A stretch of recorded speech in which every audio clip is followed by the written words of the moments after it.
Rachel and Energy Collab for inviting me. I'm just pulling up my screen and I will be putting this on presenter mode. Okay, great. So just want to say thanks again for inviting me to give some post-COP29 reflections. I guess by way of introduction, I'm Melissa. You would have probably seen a small blurb about me online as they have shared. I am a research fellow at the Centre for Nature-Based Climate Solutions over at the National University of Singapore. And a full disclosure, I did not go to COP29 this year. I participated virtually. And one of the reasons for that is that I am juggling both work and also PhD, and I'm writing it up right now. So I needed to be here in Singapore to do some of that work. But I've been to over 10 COPs now, and yeah, just happy to be invited to share some of my observations about the COP. And for the purposes of this seminar or webinar, I've put together an agenda for you today. I'll just read it out so you know what will be covered in the next hour or so. So I thought it would be important, well, also because I discussed this with Energy Collab, we thought it would be really important to cover why COP is still important in climate governance today. And for this purpose, I will be sharing a very brief overview of what is a COP. For those of you who already know, of course, we beg your indulgence on this as we just go through it briefly. And then I'll also cover why I think COPs are still influential in driving climate action today, and maybe some reasons as to why not. Then we move into the COP29 itself, where I will share some slides on what were the expectations and outcomes of the COP this year. As most of you will know by now, the COP was held in Baku, Azerbaijan. It was intended to be from the 11th to the 22nd of November, but it went all the way to the 24th. And then we move into the second part of this session, which is about Singapore.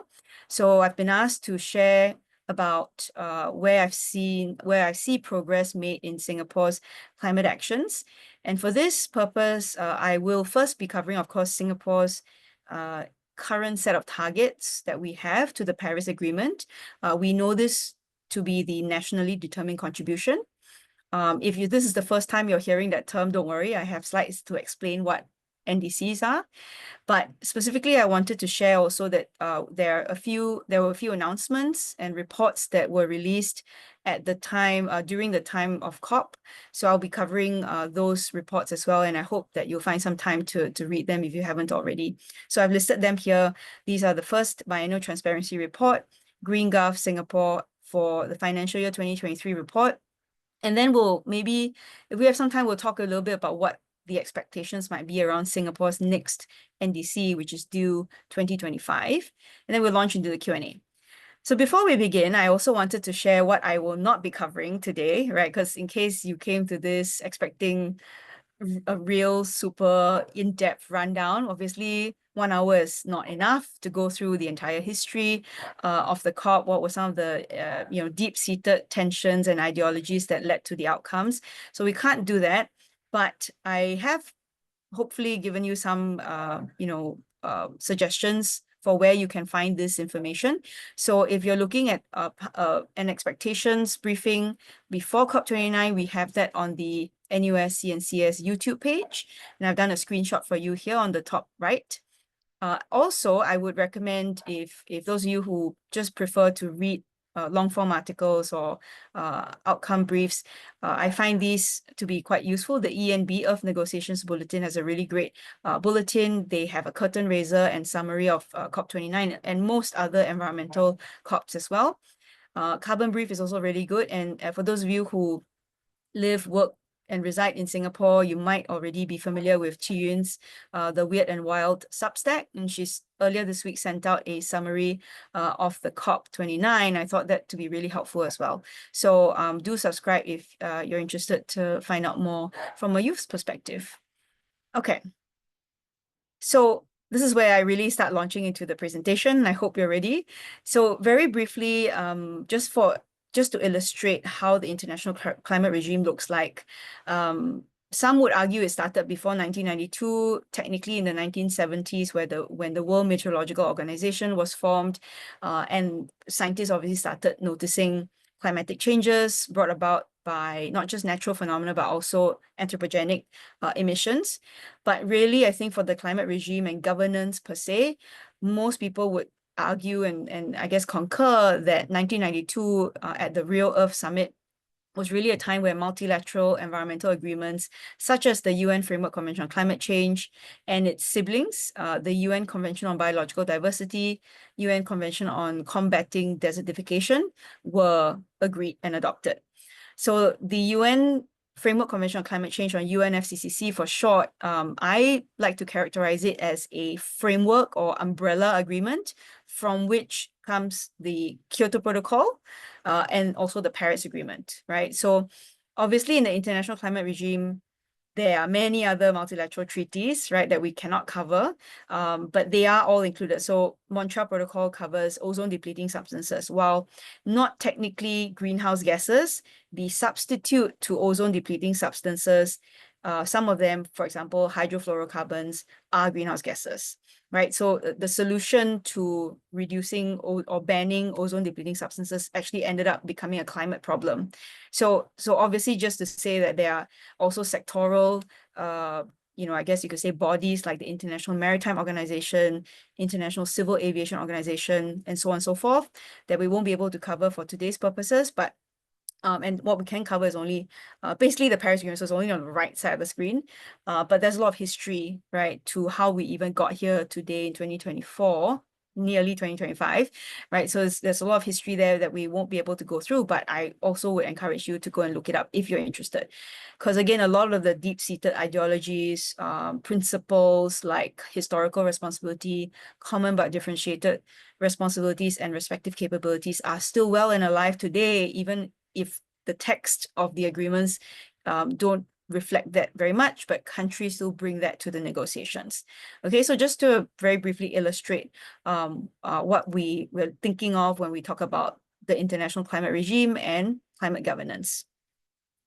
This is just a very, very brief slide, very text heavy, I know, but in case you were a climate nerd like me and you needed to know the dates where treaties entered into force, how many countries are involved or are party, and what were the targets, it's all here. All right, so you can always reflect back on this if you need to, but for the, in the interest of time, we'll move on.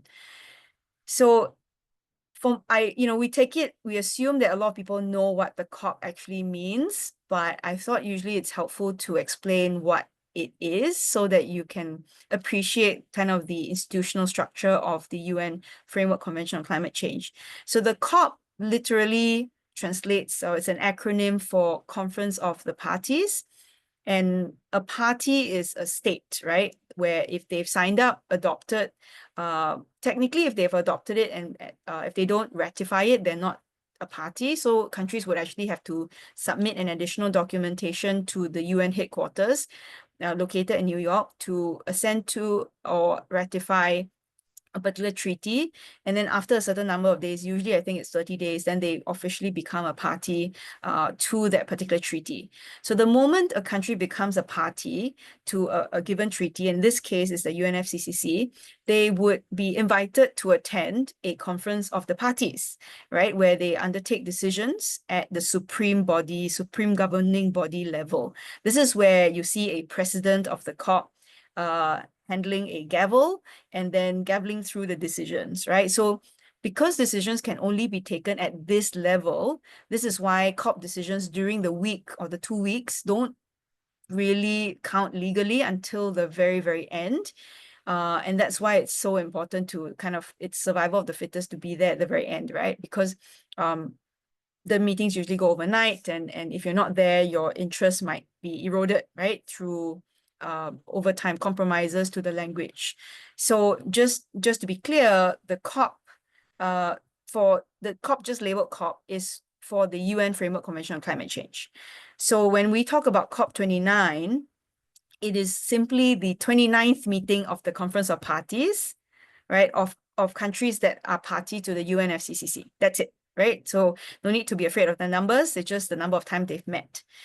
However, to add complication, there are 2 other COPs also, right? But you can't very well call them the same name, right? You can't call them COPs, 1, 2, 3, obviously not. So because the Kyoto Protocol came into effect, entered into force 10 years after, so this must have been in 2005, right? 2005 was, I believe, the first meeting of the Kyoto Protocol parties. So countries gave a different name, so it's now known as a CMP. But as you can see on the slide here, the long name is Conference of the Parties, serving as the meeting to the parties to the Kyoto Protocol. And the reason why this is really important is because not all parties who are parties to the original convention are parties to the Kyoto Protocol. So you need to convene under a completely different mandate, right, of the Kyoto Protocol in order to take decisions under the Kyoto Protocol, right? So for example, the United States has never ratified, never joined the Kyoto Protocol. So whenever they convene as a party together with everybody else, they are only observers, right? So they can't actually vote, right? So then you have the third COP, which is the Conference of Parties, serving as the meeting of the parties to the Paris Agreement, which was, as we all know, came into effect or came into force only in 2016, 11 months after it was adopted, right? So again, the numbers ascribed to COP, CMP, CMA simply mean the number of times that they've met, right? So this year was CMA 6, right? So COP29, CMP 19, CMA 6. That's usually in the logos of the given COP in a year. But of course, for simplicity's sake, we will just say COP29 because it's all encompassing, right? So because the Kyoto Protocol and Paris Agreement, they are treaties under the conference, the UNFCCC, and so decisions, generally people just talk about COP29. But there's a difference, okay? Now, if countries all met in that plenary format, it would take more than 2 weeks, right? Because all 192-ish countries wanted to speak. So that's just not possible. Obviously, we now know that countries actually group themselves together, whether by interest or geographical regions. So you might have the European Union speaking as one bloc. You might have the African group speaking as one bloc. But you also have groupings like the Umbrella Group, Environmental Integrity Group, or even like-minded developing countries, right? So they're different groupings, and so actually countries are represented by these groupings, and so maybe 13 or 14, maybe even up to 20 now, different groupings, and they will participate in the plenaries, but the work actually has to be done even in a more devolved manner.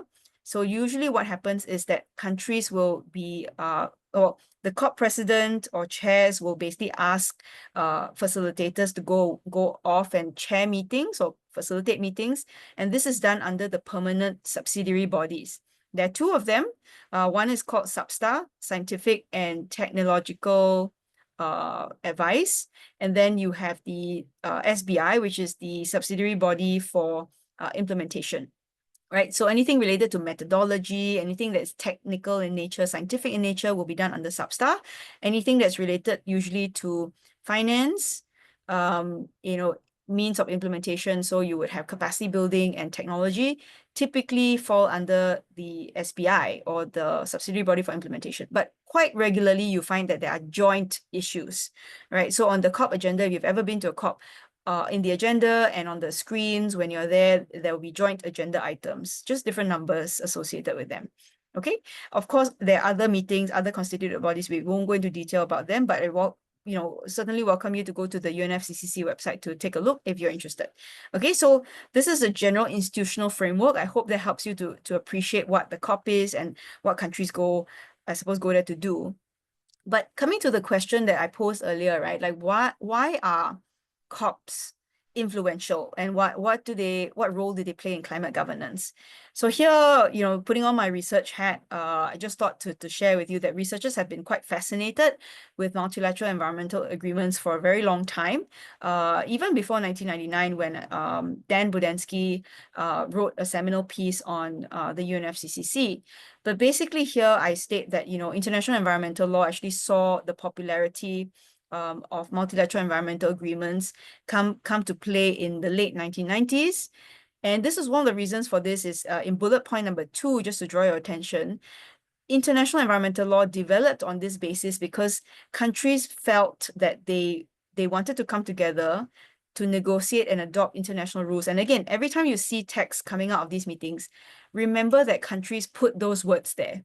right? So typically they are an outcome of compromise, right? Some of you might think it's compromised outcomes, right? And that may be so, okay? But just remember that because it's multilateral, you have to hear everybody out, okay?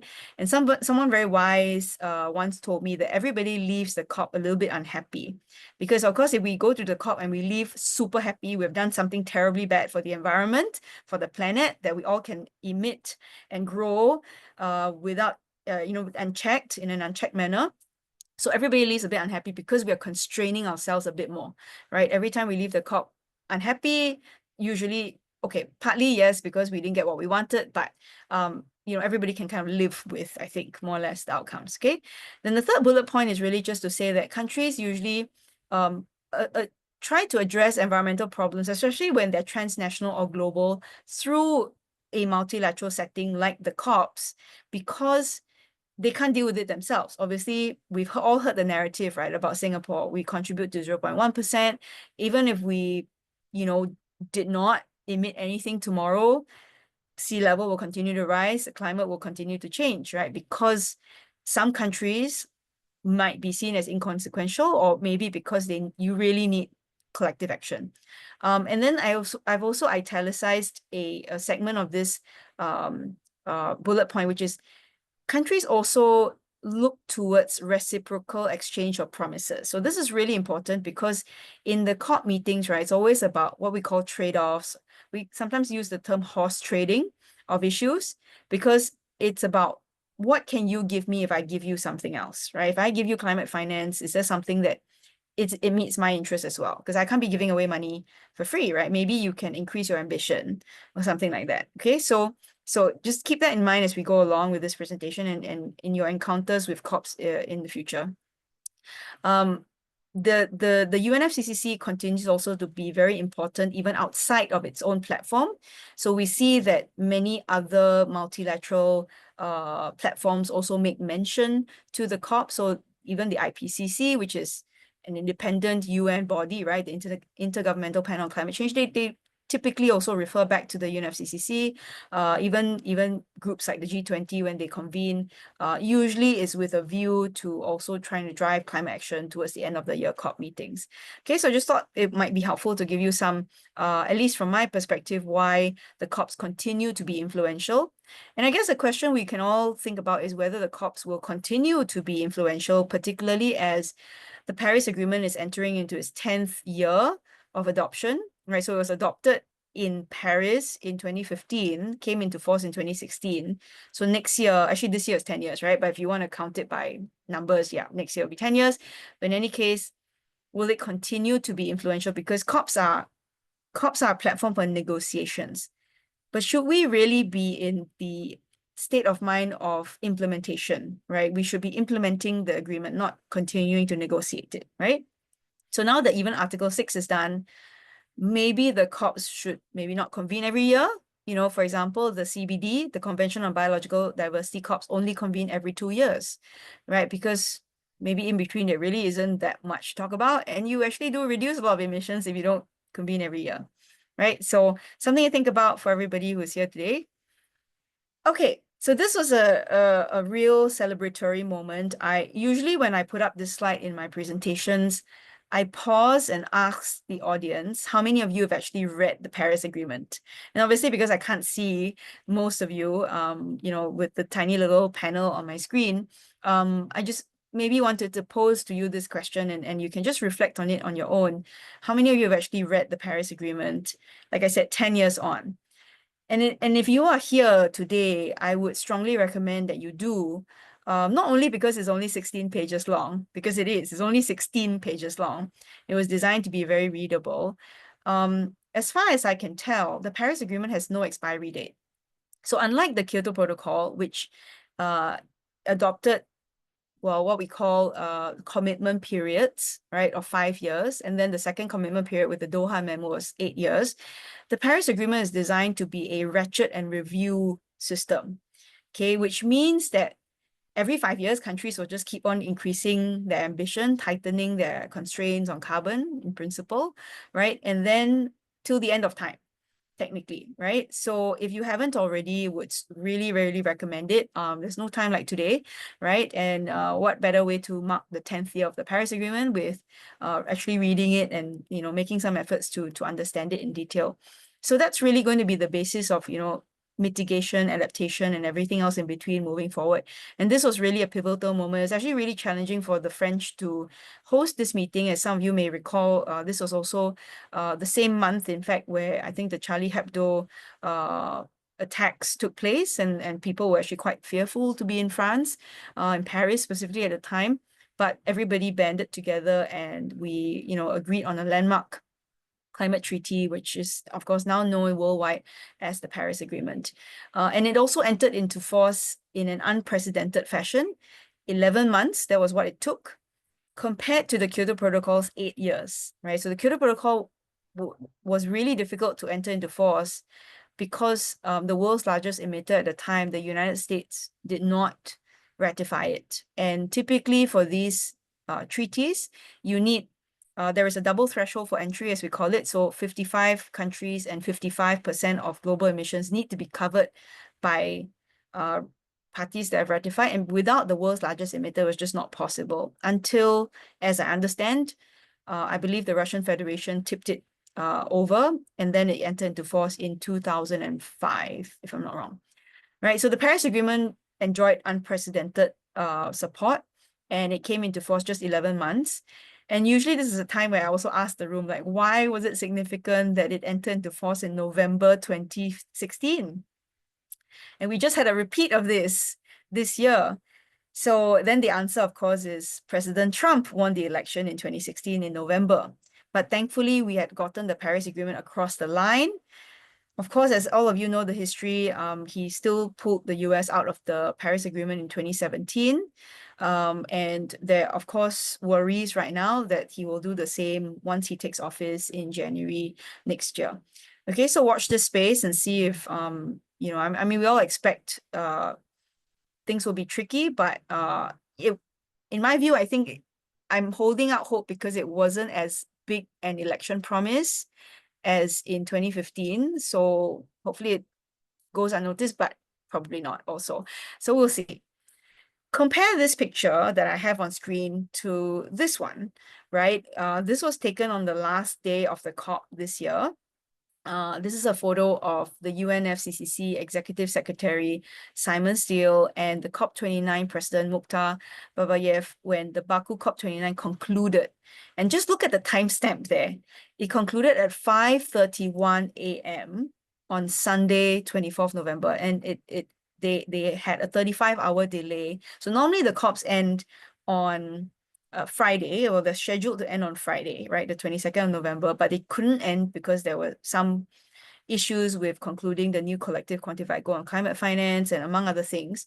So there was a lot of delay, a lot of consultations that took place. And I mean, if anything, I see relief, right, that they managed to get it done at 5:30 in the morning. And by that time, quite a number of parties had already had flights to catch and they had to leave. And obviously the COP, as some of you who are from the biodiversity space might know, this is basically what happened with the CBD COP that took place in Colombia, COP16. They didn't have quorum, right? So, but thankfully there were enough parties in this room in Baku that they could pass the decisions. But you know, not the same for the CBD COP, right? So they had to pause the suspend the meeting, and they'll reconvene again. I think the discussion is that it might reconvene in Bangkok sometime next year, but more details online, obviously, you can check it out. Okay, so I just wanted to tell you that COPs are very, I guess you could say, hard to conclude, especially when you have 190 plus countries, you know, sharing different interests, or trying to fight for their interests. So that's important to note. Okay, so yeah, this is a important moment in the COP. All right, so this is when I move to key outcomes. I hope everyone's been roughly following me for the last 20 minutes or so. These slides will tend to be quite word heavy. So beg your forgiveness and indulgence, but I'll just go through it as best as I can. Again, for those of you who just joined us a bit later after the introduction, I should guess repeat my disclaimer that I wasn't in Baku this year to focus on my own PhD research, but this is information that obviously I gleaned off from the virtual platform when I participated online, and also through different outcome briefs that have been really helpful for me. And also following it for the last few years, of course, is helpful so I can understand a bit about some of the key tension areas. Okay. So the first and headline issue, of course, maybe another thing I should add is this list is not exhaustive, obviously, right? Like for 1 hour, we're not going to be able to cover every single one of the outcomes. There are many more than the 3 slides here today, but just to say that these are the key ones that people have been watching out for. So if you want to ask me any other questions about other outcomes, feel free to do that in the chat box. I'll get to them. If not, I will be happy to refer you to websites that have provided a summary as well. Okay. So the first and biggest issue of this year's COP, everybody knew this was going to be a finance COP, right? I'm sure if you are here today, you would have heard something related to finance, right? So countries were actually given a mandate to come up with a new collective quantified goal on climate finance. When I say given a mandate, they actually give themselves the mandate, right? Because COP outcomes are determined by countries themselves. And usually they are quite forward-looking and they say, okay, we have 4 years, or in 5 years' time, we have to come up with this number. And the COPs preceding those years, so for example, the COPs preceding COP29 usually are platforms for them to sort of get closer in terms of the thinking and what we like to call landing zones, or try and get to landing zones even before you go to the COP. But this is not always possible. So at this year's COP, what they wanted to really get to the bottom of was what will be the goal itself, what would the structure of this financial goal be, what is the quantum and contributor base, right? But of course, these are all linked. But sometimes what happens at the COPs is that because countries have limited time, and just to say that sometimes there are meetings that are overlapping, right? And some delegations are small. Sometimes on the screens and what is scheduled is, okay, today we're going to, for 2 hours, we're going to talk about structure. But in 2 days' time, we're going to come and talk about quantum. And in another 2 days' time, we're going to talk about contributor base. But obviously, as you know, they're all linked. And they're also linked to other agenda items, right? So this is why things get very complicated at the COPs. That aside, eventually what happened was, okay, so the decision and outcome of the NCQG is, as I think we've all heard the headline, right? We heard the headline, which is the second bullet point, of 300 billion per year. This is the base, right? So that's why some developing countries were really upset about this, because they felt it could have gone up to the trillions, right? But what was eventually agreed was only US 300 billion per year for developing countries' climate actions. And they weren't even very specific with the variety of sources. So they couldn't really pin down countries or sources specifically. They just meant wide variety of sources. So there's a lot of latitude, right, as to which sources. And what did make it into the text was that developed countries would take the lead. But again, nothing specific percentage-wise or anything. And I guess this must have been a brokered compromise, which is developing countries are also encouraged to make contributions on a voluntary basis. And this is typically referred to as South-South cooperation, right? Where developing countries help fellow developing countries. This is a major area of contention, obviously, because of the principle of historical responsibility, right? There's a belief that countries that caused climate change because they industrialized early, and they were emitting coal emissions into the atmosphere for a very long time, should be responsible.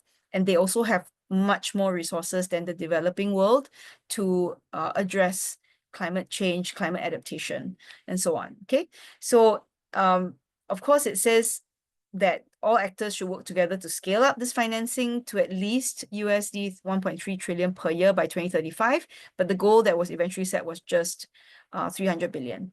And then there was a decision, of course, again, headline decision for countries to pursue efforts to triple the annual outflows of key climate funds. So this might be the loss and damage or adaptation fund by 2030 at the latest. And here is quite interesting, where they acknowledge the need for public and grant-based resources, meaning that it shouldn't be a loan, right? Because countries who are offered loans will have to pay it back with interest.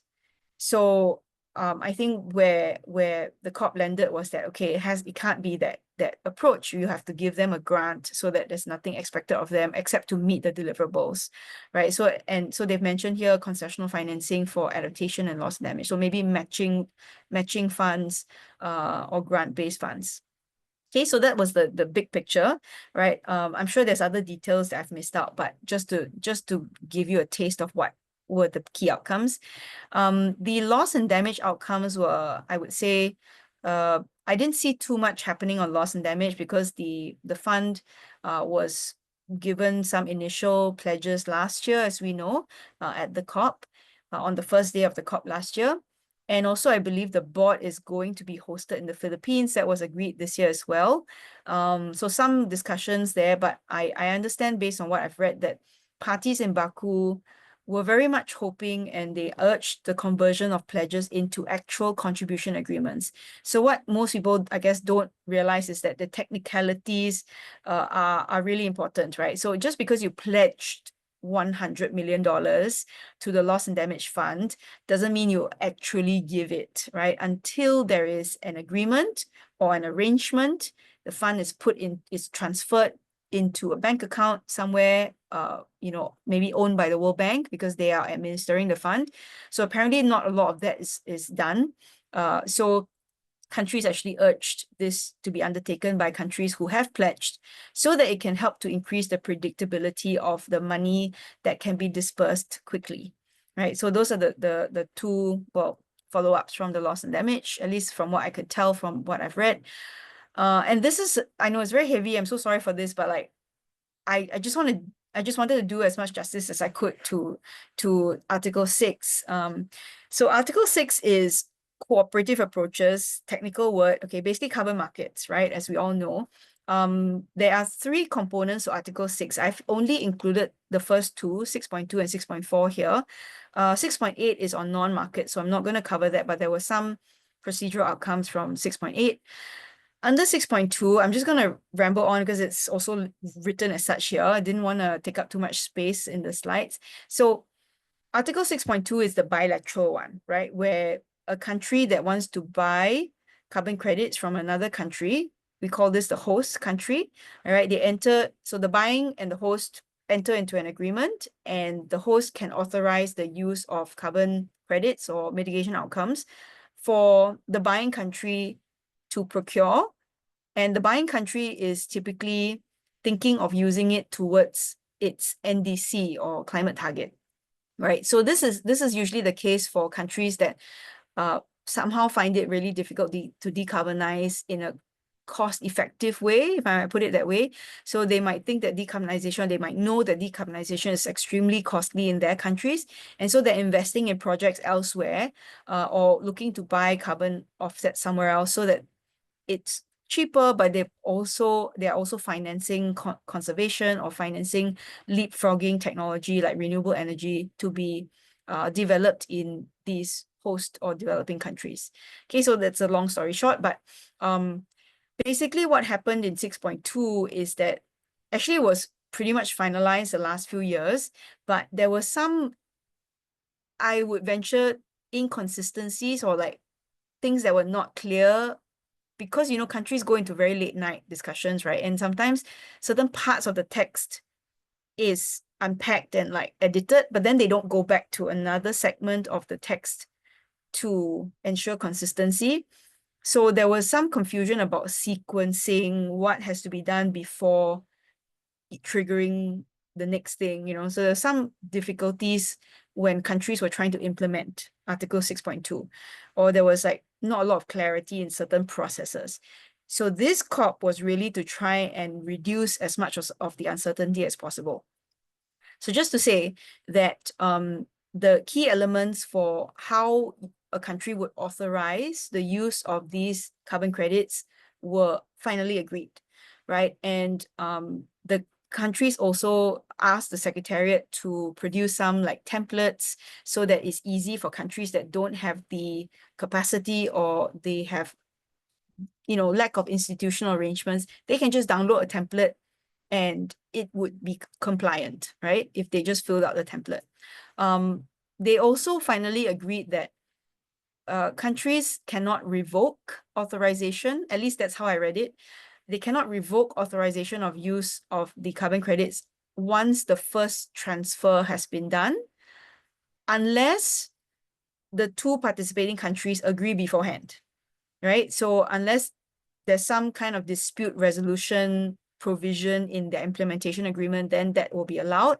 But otherwise, as far as the guidance is concerned, cannot after first transfer.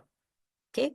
And then the initial report or an updated initial report will need to be accompanied by a submitted agreed electronic format, annual information, and yeah, and these two things, okay? And then the Secretariat will also conduct a consistency check. So I'm going to be a bit technical here.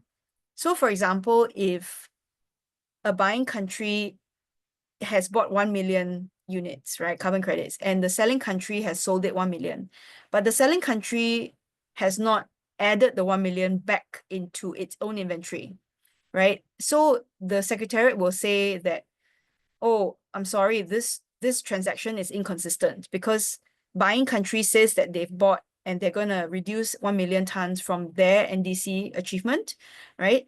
But selling country hasn't added it back. So it's double counting, right? So specifically now in the text, it says, parties, please do not use carbon credits that have been marked as inconsistent because there could be double counting involved. Okay, I mean, sure, I think there are other scenarios that we can think of, but just to illustrate that this is now, I think, clearer. At least for me, I feel that it's clearer than before.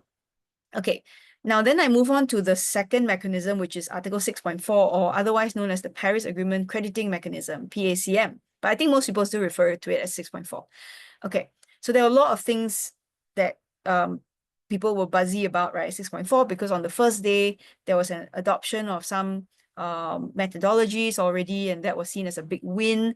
But then obviously as the COP progressed, there were some concerns about the role of the supervisory body. Could they continue their work? And actually the supervisory body of 6.4 has been assigned more work to improve standards, guidelines, and also I think reversal risk is still quite high on the agenda, integrity as well. I should mention that there was a lot of discussion and I guess decision on the interoperability arrangements for registries, big discussion there, how it would function. I've actually listed the outcome documents here, the L1.L document, so you can also go take a deeper look. And I should mention there was no decision on CDM. CDM is the predecessor of 6.4. It's called the Clean Development Mechanism, and it functioned under the Kyoto Protocol, right? So some countries want to keep it and transfer eligible CDM units into the Paris Agreement 6.4 mechanism, but then there are other countries like AOSIS and several other countries that feel like those are not very robust.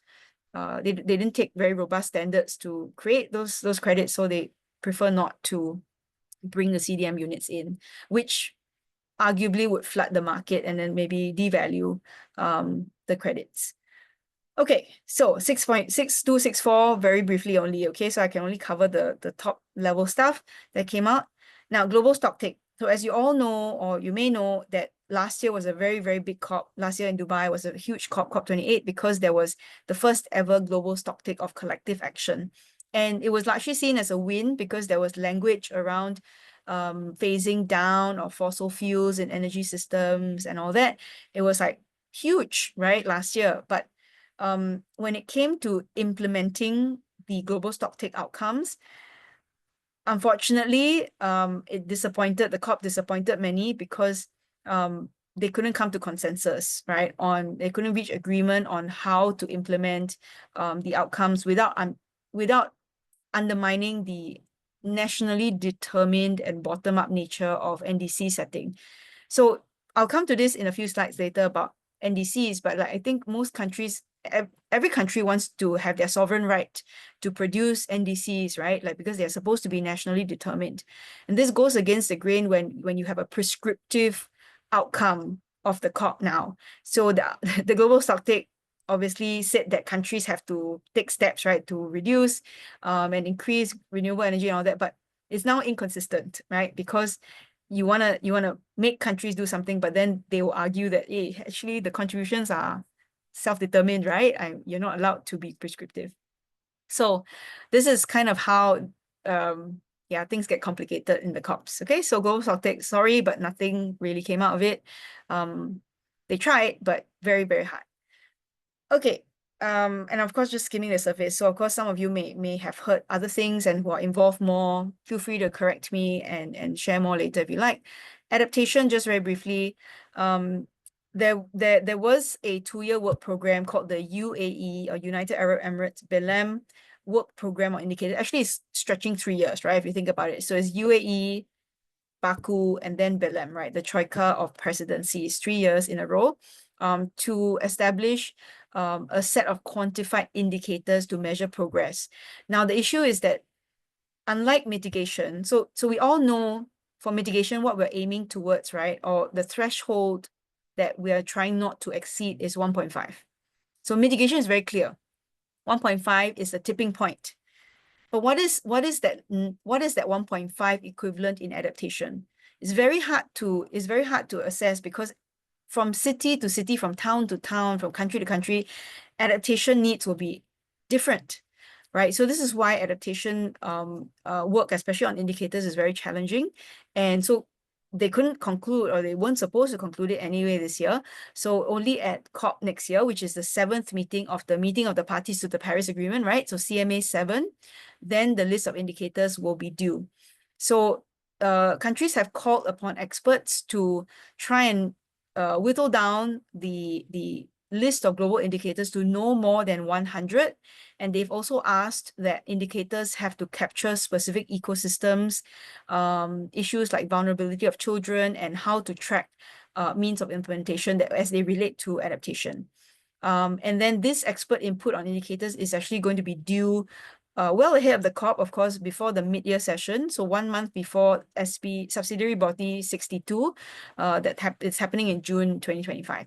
Okay, and on adaptation as well, some of you who are working on those issues, you may be familiar with the national adaptation plans. Countries are looking to update those guidelines, and they've also asked for a national adaptation plan writing workshop to take place sometime early 2025. Okay, so these are for countries who are very vulnerable and they need financing, means of implementation for adaptation, and they've asked for this additional resource. I'll just move quickly to mitigation work program and just transition. Again, a lot of procedural outcomes, creation of a digital platform, and countries are invited to give submissions on design and feature of the platform. What interests me more is really on the biennial transparency reports, which are actually due in December, which is this month, right? But some countries actually brought their reports, BTRs, to the COP, including Singapore. So at the COP itself, so prior to COP, I think there were 3 or 4 countries that had already submitted their first BTRs. Singapore is among 10 countries that submitted their first BTRs during COP itself, right? So again, I'll come to the BTR later on Singapore, but just to say we are in good company. And yeah, these reports are actually mandatory. So before end of the year, hopefully we get everyone's BTRs, because if you don't submit a BTR, countries will be referred to the Paris Agreement Implementation and Compliance Committee, otherwise known as Article 15 Committee. Last thing about COP, there were 66,000 people, almost 67,000 people that attended on site, which is actually a lot more, less than Dubai. Dubai was about 80, 90,000, I think. But just in case people are not familiar with the COPs, a typical COP is around 30,000. So Baku is really quite inflated, I think, at 60, so double the usual, I guess. But then I don't know what is usual anymore, because the last couple of years it's just been about this size, right? And the secretariat is really stretched, and everybody is really stretched when we go to COPs. I guess just to mention also, there were almost 4,000 people that tuned in online. I think that helps certainly to reduce the carbon footprint of people going to these COPs. But I should also add that the coverage is very patchy.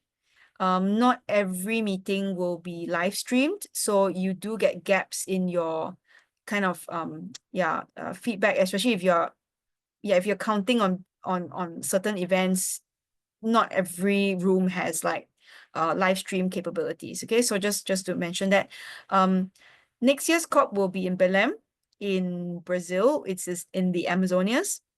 And so everyone's already kind of making plans for that. Usually by the time this COP29 concludes, usually we have a sense of where is the next one, not just the COP30, but usually there will be some indication of COP31, right? So 2 years time. So there was actually no outcome. Turkey and Australia actually, I think, have both expressed interest, but the group hasn't decided on a single. Yeah, I guess they couldn't decide. So we'll wait and see. It has to be decided by June at the SB meeting. So just watch out for that. Okay, these next 2 slides is really just to say that whenever a host country offers to host a COP, they also like to maybe do something that only the host country can do, right? They will introduce some of their own presidency agenda items, or things that are important to them or important for them to rally support around. And so thematic days have just become a thing now at the COPs, right? So just listed a few, you know, the calendar here for you to see.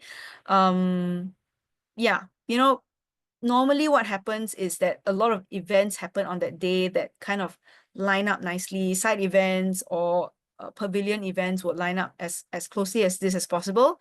But that also means that if you follow something, then you are like torn between 100 events happening on the same day, right? But at least it tries to sort of organize it by theme so that yeah, you're not going everywhere all the time without, you know, knowing what's happening, which anyway happens, right?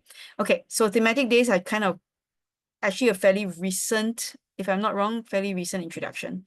The Azerbaijani presidency also wanted to do a lot of initiatives. I'm not sure how many. I suppose most of these were pushed through, and I guess for the most part managed to get countries. Again, these are all very low-hanging fruits, right? So I think most countries were able to express some support for some of these initiatives. So it's just them saying I support or I sign, and then usually there's a stock tick at the end saying that X number of countries agreed to this and that and so on, just to say these are many things. But it also has met with some, I guess you could say, suspicion, you know, especially the COP truce appeal, which was modeled on the Olympic truce. I think some people, especially in civil society, said that it was very hypocritical of the presidency to be introducing a truce when they're also persecuting people, right? So also, I guess it would be remiss of me not to mention that there was also a very big scandal that took place or happened at the COP, where the chief executive officer of COP29, Mr. Elnor Sultanov, was recorded in a meeting. So obviously it was like a expose. So there was I think a fake partner of some sort, and then they recorded him, and he was actually discussing investment opportunities in the state oil and gas company. Yeah, so this was a big scandal that took place during the COP itself. And as you can see, he's also the Deputy Minister of Energy, right? So I guess conflict of interest is alive and well at meetings like these. So there's really, unfortunately, not much we can do if these are countries that are hosting the COP meetings. And of course, I don't think people have really forgotten the big Guardian Vera you know, expose of carbon markets early last year, if I'm not wrong. And so this has also been discussed now in the news since the new 6264 rules have been agreed. So just to mention a few of the things that have come up since COP as well. Okay, now Singapore Pavilion, right? So I just want to mention a few announcements. There were many, and so this is really not exhaustive at all. I would recommend that you go to the COP Pavilion. So this is cop-pavilion.gov.sg page if you're interested to see who was there representing Singapore and why they were there. They usually have programs and usually press statements, releases, and announcements that were released. NUS included, so our university also is represented by a few different groups and centers and faculty members. So I would encourage you to go to the website if you need more information. But just some high-level announcements that took place at the pavilion itself. So Singapore and Peru and Singapore and Zambia have, I believe, signed MOUs. I think Peru is one step further. I think Singapore, Peru finalized substantive negotiations on the implementation agreement, so short of signing it. And then Singapore, there was also a news article that said Singapore is in discussions with India to develop an MOU or further implementation agreement on Article 6.2 as well. Singapore also joined the multi-jurisdictional common ground taxonomy that already has the membership of the European Union and China, and this is relating to green financing. The Economic Development Board launched a grant for Singapore-based carbon project developers to, so basically they would help to fund some of the pre-feasibility or measurement reporting and verification studies, as well as stakeholder engagement.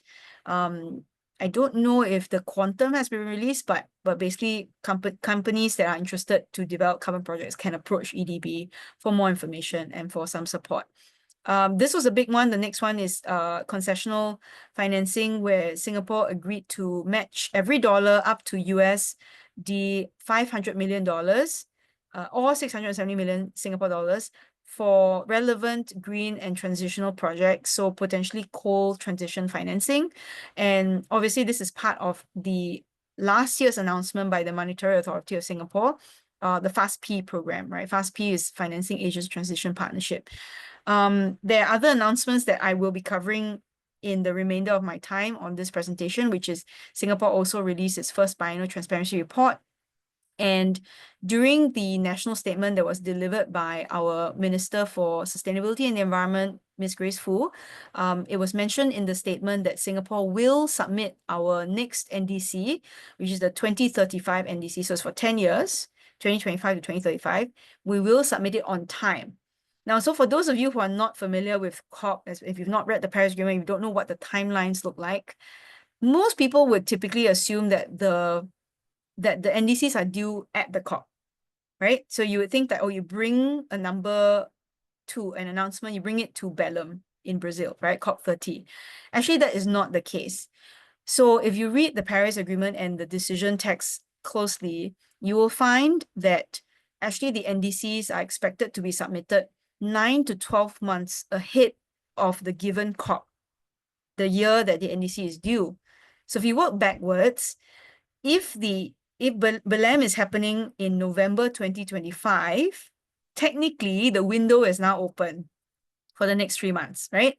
So the window is now open. And so the last possible time, which is the 9 months ahead, which is February.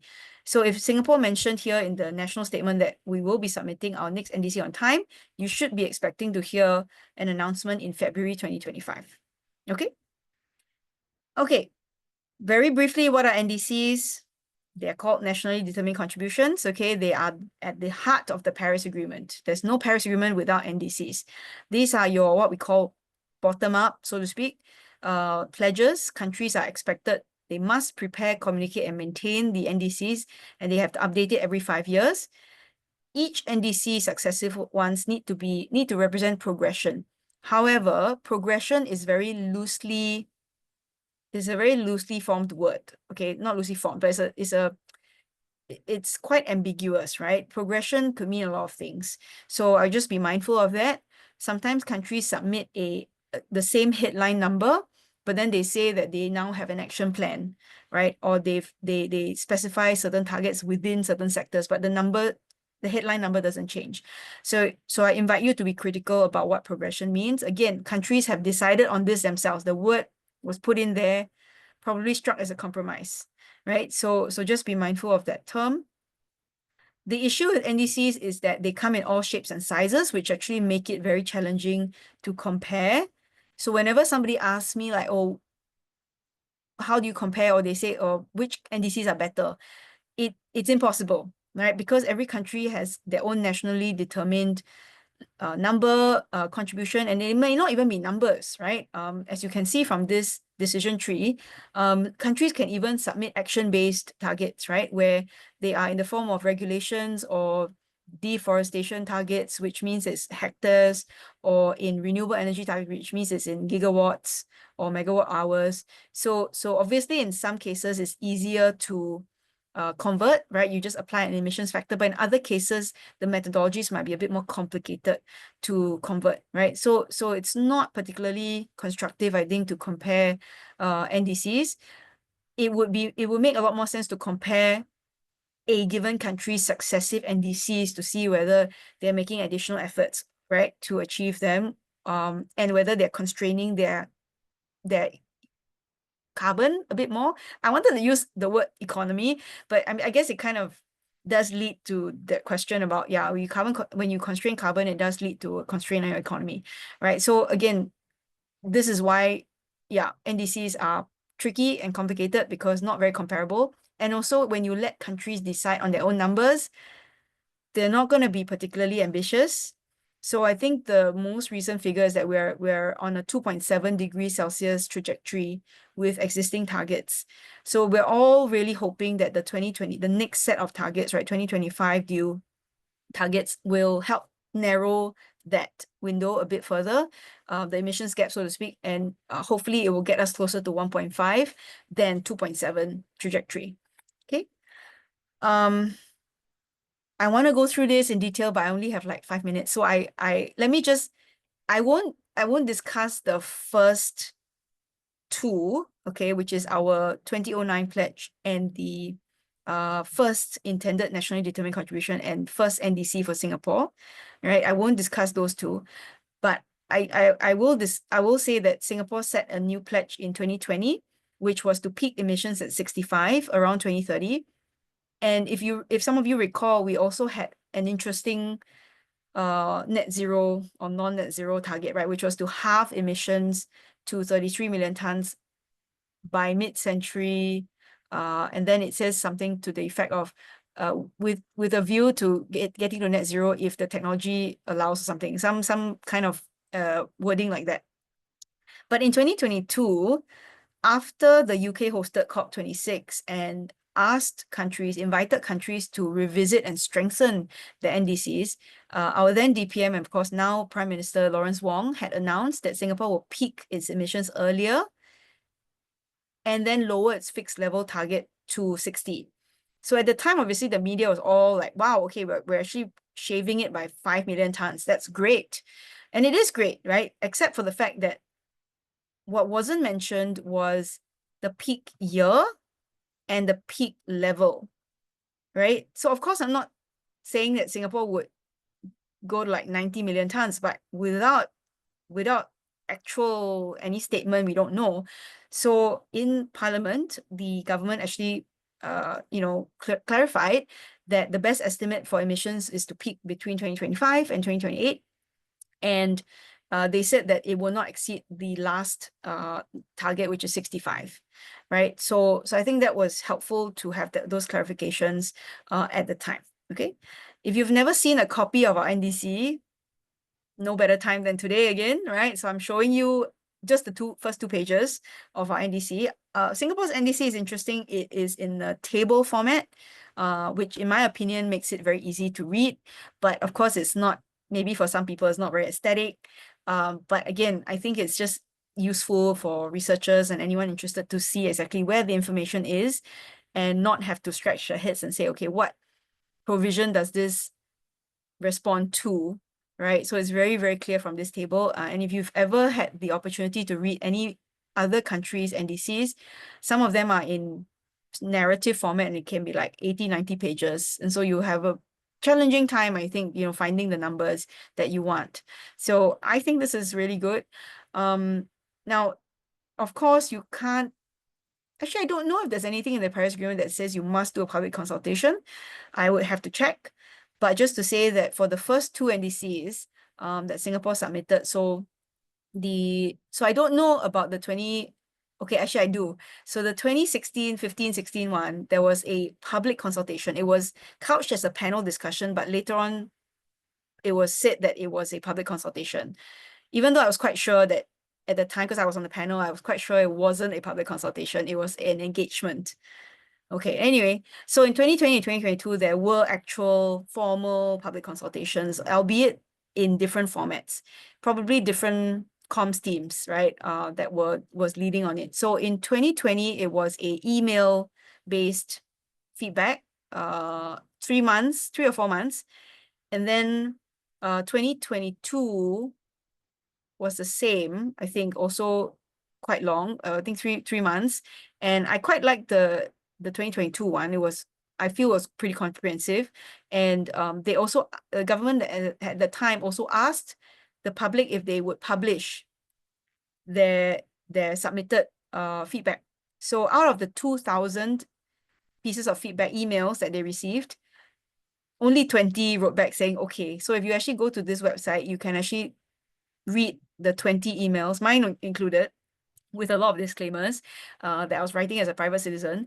You can see the feedback. Actually, I think it's really great for accountability, right? So even members of civil society also should be accountable for what they're asking of the government. At least that's what I think.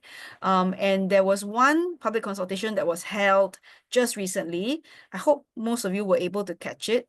It was held for 5 to 6 weeks long in a format. So you would click through gov.sg form and then answer a bunch of questions for 10 minutes and then submit, right? So that took place just recently.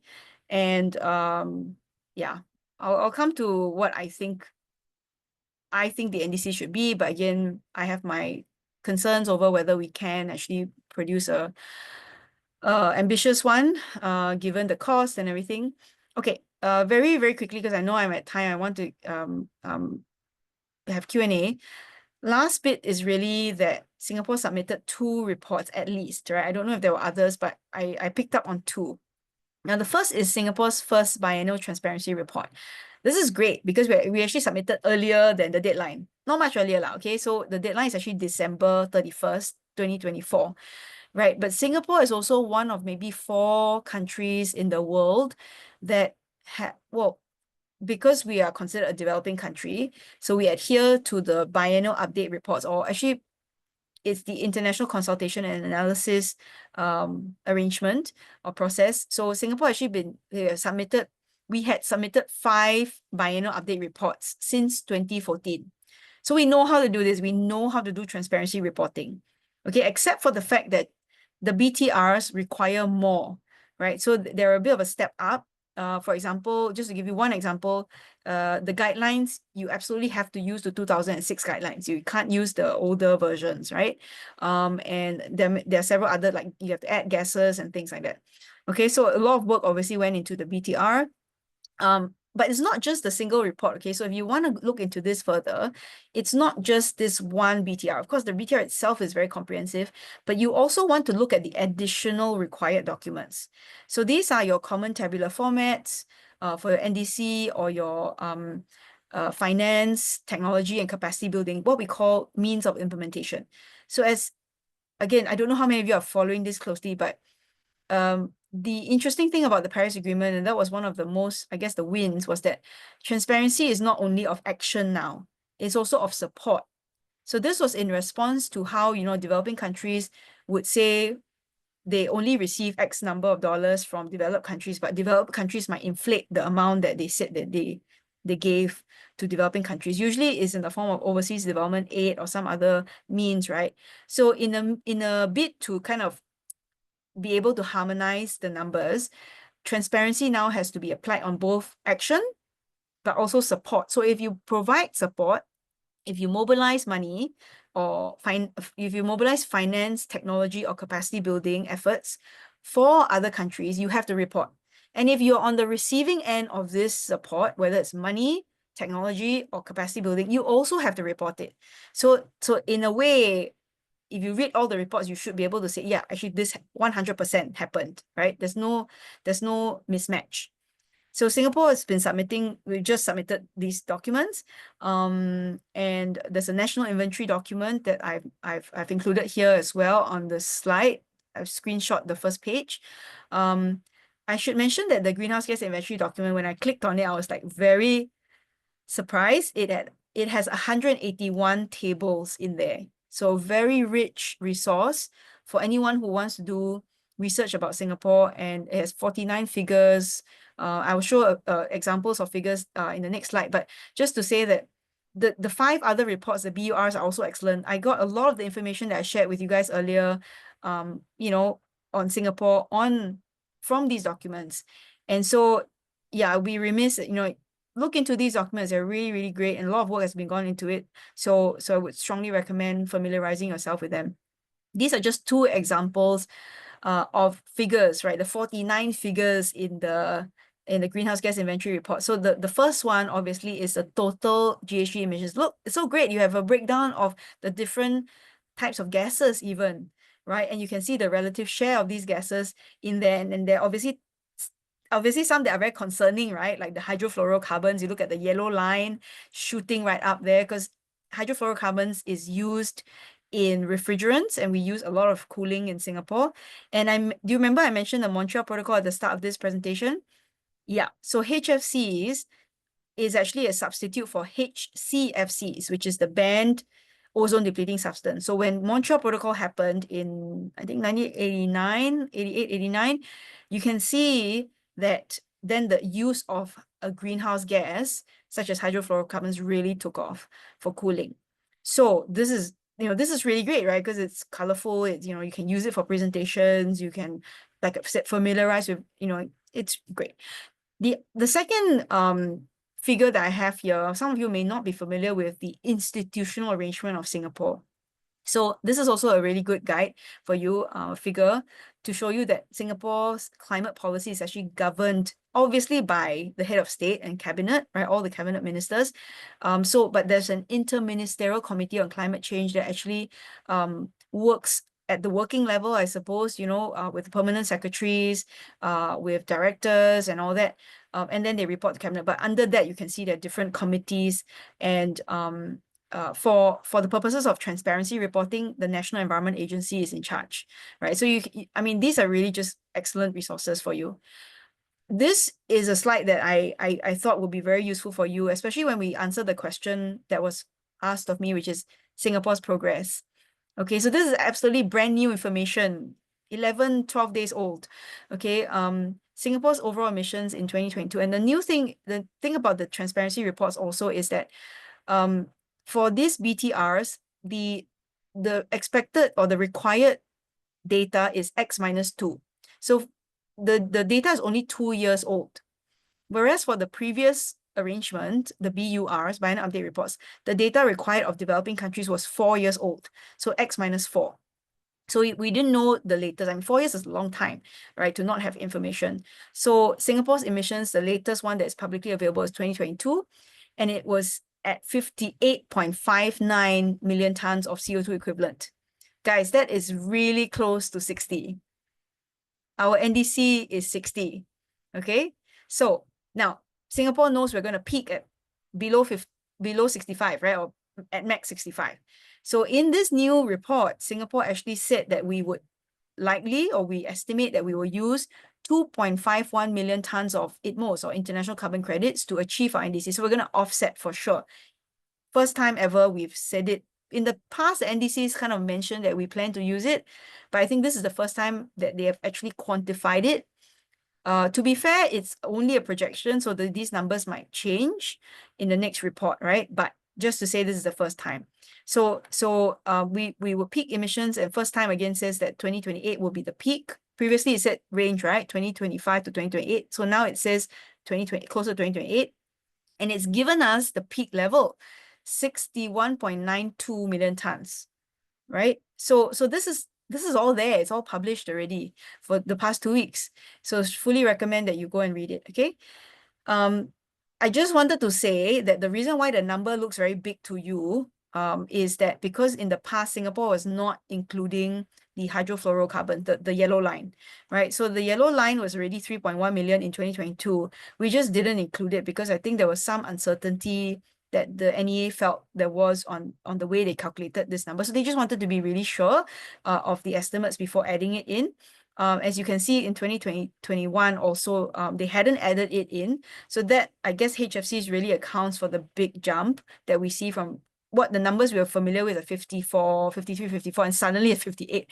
I think everyone's a bit shocked, right? But my guess is it primarily comes from HFCs. Okay, I promise you I'm coming to the last bit already, final couple of slides. So I mentioned NDC, right? So the NDC, officially speaking, is not, so countries are actually not required to meet the NDCs. I will repeat that again. Countries are not actually required to meet the NDCs. What they are required is to account for the NDCs, and they can only account for it in the BTRs. So this is why the BTRs are important, okay? It helps everyone else that's monitoring track progress made in how countries are accounting for and achieving the NDCs, all right? So this is super important. There's no actual penalty if you don't meet your NDC, but there will be penalties if you don't submit your reports that show how you track progress. Okay, so you must do it. It's a shall mandate. Okay, last slide. Now, GreenGov report. So obviously the government is one of the largest employers in Singapore. They also operate some of the largest buildings in Singapore. So this is great, right? Having a GreenGov report. So on the 18th of November, a week after the BTR was released, the Ministry of Sustainability and Environment also published the second GreenGov report. So I've screenshot the cover pages of the two reports that we have so far for the financial years 2022 and 2023. Would also strongly encourage you, if you're interested in Singapore's progress, please do download a copy and read these reports. A lot of work went into it. And obviously GreenGov is you know, it used to be called the public sector taking the lead, PESTLES or something, and then it evolved into GreenGov.sg. The public sector actually has set slightly more, I don't know if it's more ambitious, but they've set targets that are ahead of the national target. So the public sector aims to achieve net zero 5 years before the country has to reach net zero. Okay, so this is obviously a really tall order, right? So if the country cannot achieve net zero, then yeah, obviously if the public sector cannot achieve, then Singapore also cannot achieve. And then they have targets like for energy, water, and waste and so on. Some of the key findings I've listed here. Okay, so you can see waste is reported the first time, a lot of million of kgs. I hope that number is correct. I might have missed a decimal point somewhere, but I will check again later. And then emissions have reduced in scope 1, increased in scope 2, for these reasons given, as you can tell. And then water use decreased, and it's a good decrease from the baseline from FY 2018-2020. Okay, and just to mention also that as of FY 2024, which is this year, stat boards will need to publish the annual environmental sustainability disclosures, just the E part, but this is required. So when they start to come in, you can find out more information, presumably, I guess, download the reports on this website, go.gov.sg/SB-sustainability-disclosures. Okay, so that's there. Before I leave you, I just want to, pose you a discussion question potentially about what should Singapore's next NDC be to really see progress. If we were to draw a line from 60 to 0, but I know that net zero is not 0, okay? If we were to draw a line, then we would presume that ambitious target or in line with the net zero trajectory would be 45. So we wait to February to see whether the number will be closer to 45 or 60, which would indicate, I think we need some more time to transition lah. Okay, so I'm gonna end there. If you like, and if I'm not able to cover all of your questions today, please feel free to shoot me an email. This is my email address. And I'm gonna stop share now. In the event that you want a copy of the slides, I'm happy to pass it to the Energy Collab folks and they can circulate it to you. But otherwise, you can also drop me an email. I'm happy to share a copy with you as well. Okay, so I'm gonna stop share and happy to take questions. Thank you so much for your attention. Yeah, thank you so much for presenting. This is really great stuff. A lot of stuff that I personally haven't thought about or knew about. So thank you for sharing. For the participants, we'll definitely distribute the transcript summary recording as well as the presentation slides, so don't worry. We have a few pre-submitted questions, but if any of you have questions right now, feel free to ask in the chat. While you do that, maybe I can start off by asking a pre-submitted question. So One participant asked, in view of COP29 outcomes, what role can the third sector, such as ground up initiatives, communities, grassroots initiatives, play in advancing post-COP objectives or outcomes? And what are some foreseeable challenges to these roles? That's a really great question. Thanks to whoever submitted it. I would say my advice to people who go to COPs, especially from the third sector, as you mentioned, my advice is typically well, the COP is always overwhelming and underwhelming at the same time, because normally you go there and then you start to feel quite cynical about the multilateral process, and you realize how important the ground up initiatives are, and needle moving or not, just like inching is possible too. So my advice to them is always, yes, it matters what you do at the COP, but what matters more is what you do after you get the exposure, and after you have all this great knowledge and information. Find a way to synthesize it, find a way to simplify it. And if you think you need to do what I just did for the last hour, you don't, right? You don't have to be an expert in everything, or try and synthesize it in an hour-long presentation. If you can have like heart-to-heart conversations with people about your experience at the COP, that's probably good enough, like, because it's just about being authentic, I feel. So do what you can. And even if you didn't get a chance to go to the COP, you're here, you're listening to this, you now have a bit of a better understanding of what it's like to be at the COP, or actually I didn't even go this year, right? So you can technically view from afar, observe from afar, and still do the work.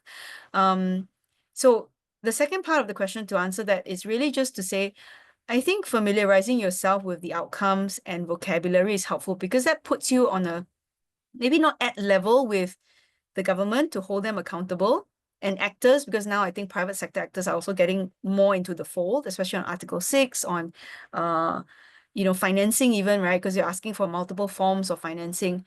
So in order to, if you want to hold stakeholders accountable, you need to speak their language, or at least something closer to their language, right? And I know for a lot of people, sustainability and climate action is very emotive and you feel very strongly about it.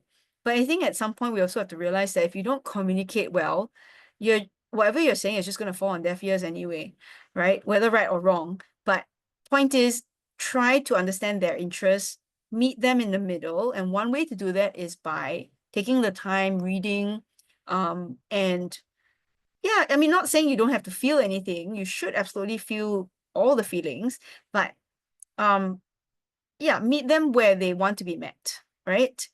And you will probably find that the communication is more impactful, right? So that would be my take on that question. Yeah, thank you for that. I guess shifting from, folks who are in ground up initiatives, I think there were a couple of people who were more in corporate environments, such as, the carbon market. So there was a participant that was asking, now with the progression of Article 6, what can Singapore as a nation do to support or expedite high quality credits and incentivize demand? So I think Singapore has, we didn't go through in detail today, but we have a carbon pricing act, of course, the carbon tax. It's precursor to the use of ITMOs, right? Because the government has amended the Carbon Pricing Act in 2022 to allow the use of up to 5% of the carbon tax liability can be, companies can surrender ITMOs, or Article 6 compliant units, to pay their compliance for the carbon tax. The main issue we see now, of course, is there's no supply for Singapore, because you need to have an implementation agreement. So we've got like 20 MOUs, right? Memorandums of Understanding, but they're not legally binding. Implementation agreements are legally binding, right? So obviously pushing that agenda, trying to get the MOUs turned into implementation agreements will be one major way in which we can incentivize companies to want to pursue carbon projects or buy carbon credits. Because the more countries there are on the list, that would mean, I would suppose, cheaper carbon credits, right? Because there's more projects to select from. But it's hard to say because you want high quality, high integrity, then the prices would naturally be increased because you need more measurement, reporting, and verification, and that all adds up. I suppose the EDB grant was really helpful. I think it remains to be seen, of course, if companies will take it up, but what the outcomes of that will be. But just to recognize that I think carbon projects, if they're starting from scratch, so origination, new projects, they will take some time to swing, maybe 1 to 2 years, even longer, maybe to see some issuances of credits. Just to give you an example, the Thai Switzerland, the first ever units, Article 6 units issued from Thailand, Bangkok, there was an e-mobility scheme. I think the Swiss government and the Thai government spent 2 years, if not more. And the first issuances took place this year in May. So it just takes that long, right, to get everything properly measured, verified, and the credits to be issued.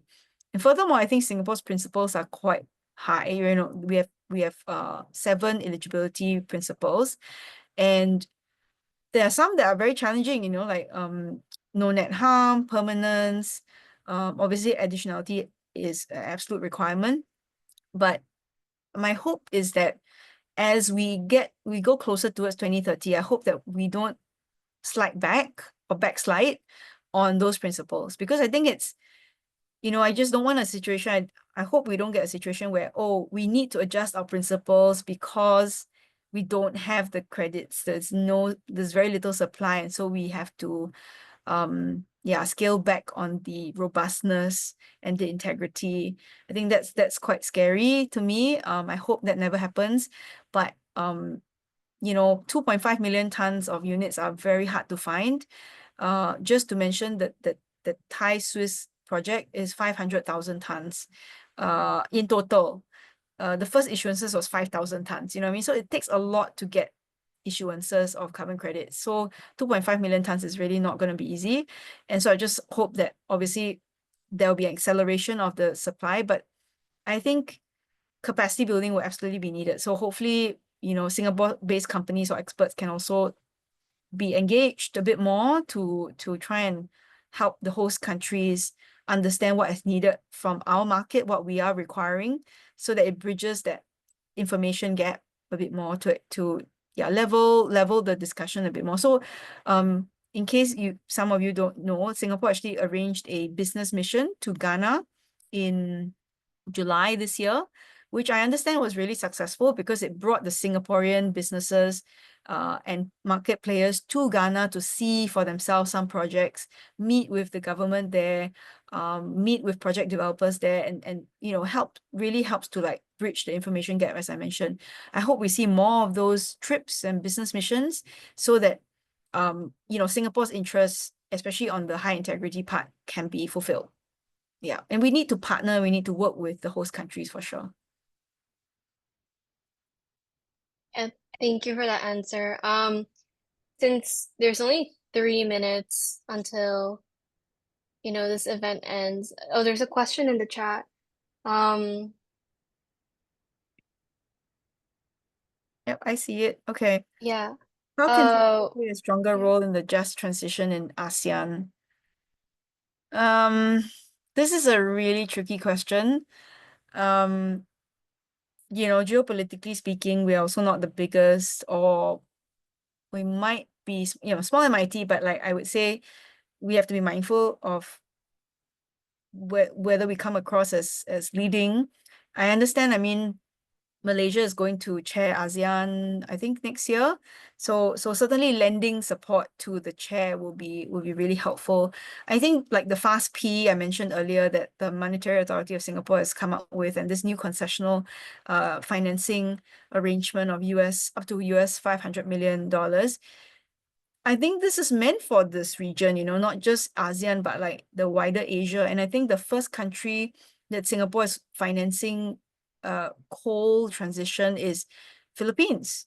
So of course, I imagine the hope is to get carbon credits from that project, but then Philippines and Singapore needs to sign an implementation agreement, you know. But so the carbon markets is certainly one way we can accelerate the transition.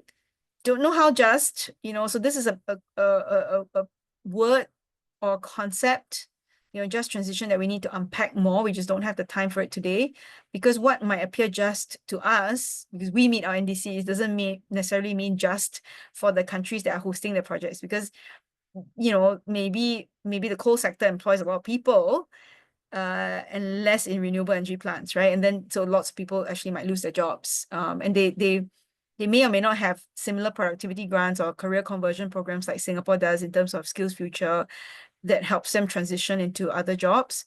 So I think we need to be careful about the role we play, right? A stronger role that we play should not be at the expense of countries in the region to meet our needs, I think. So I think this question, there's a lot more nuance to it that we can't cover in the 1 minute that we have. But I'm happy to just, if you reach out, maybe we could have a further discussion on it. Yeah. Yeah, well, thank you for thank you all for coming today. And also thank you so much, Melissa, for yeah, sorry. I guess participants, please join me in thanking Melissa for her generous sharing of all this information tonight, as well as, the audience for your great questions. And it was great to be able to explore some of these ideas together, albeit, 1 hour is definitely not enough, and we should definitely keep these discussions going. Rachel? Thanks so much for having me. Yeah, thanks so much, Mel, and everyone for joining us. If you'd like to, I guess, get a different perspective from the youth who attended this year's